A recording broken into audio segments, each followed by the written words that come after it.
gumaya ang bayan at tumagal ang pagkasiwalian sa lipunan. Hindi ba si Robin ang kabataan ang unang narinig sa liwasang bayan? Ang kanilang isinisigaw, ibagsak ang pangakalaan. At ngayon, may nabago ba ang sigaw ng kabataan? Pahintulutan niyo ang ihatid ko kayo sa ibang ibang sa isip na pinamumugaran ng mga bagong kabataan. Hayaan niyo pagalawin ko sa inyong mga community ang mga nakatutulid na eksena tinatalampakan ng mga estudyante na dili iba ang mga kabataan. Tumingin tayo sa kabuhatan ng misericordya, ang lugar na magsuga pa at mga aliw birds.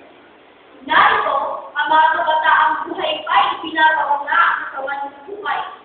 Lahat ay dahil sa mapakaliting epekto ng opyo, mga marijuana at sex. Saan na pupunta ang walang allowances ng mga nag-eater na pinagpawisan ng mga magulang? Sa libro at gamit ba?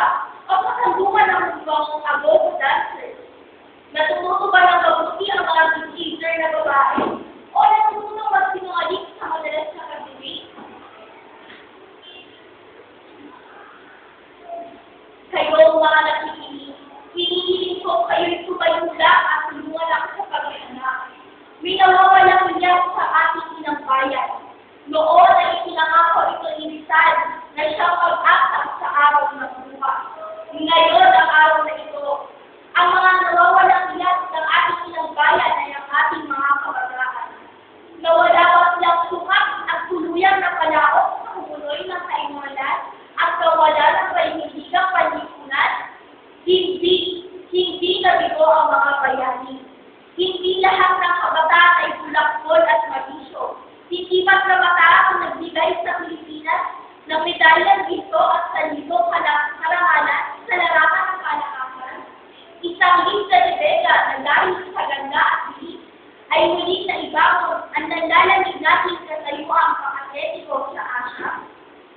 Mahabang listahan kung itatanong ang ngalan ng mga batang inventor na nakapag-ambag ng kanilang nalalaman sa larangan ng siyensya.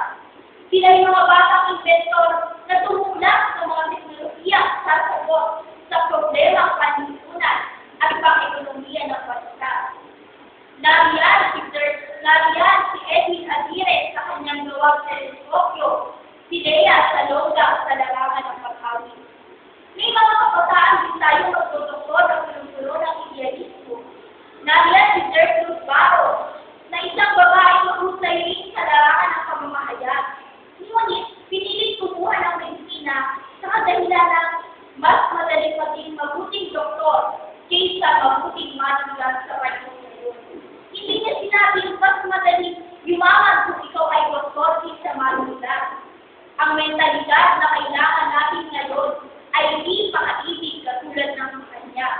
Kung ano ang maitulong ko sa kapwa ko. May mga kabataang titiging na pusang kumikilos upang maging katuparan ang programa ng gobyerno sa kabila ng nakakahawa pag-aagang-agang ng marami.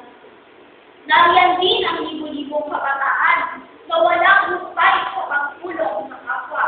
Ang iba'y tagapangalaga ng kapaligiran, pagkapat silang pinapantayan ng katampayasanan mula sa iba ng bulisan ang kaluwaan. Kabataan, ilang beses kang pinusyan ng mga nakatatanda sa iyo.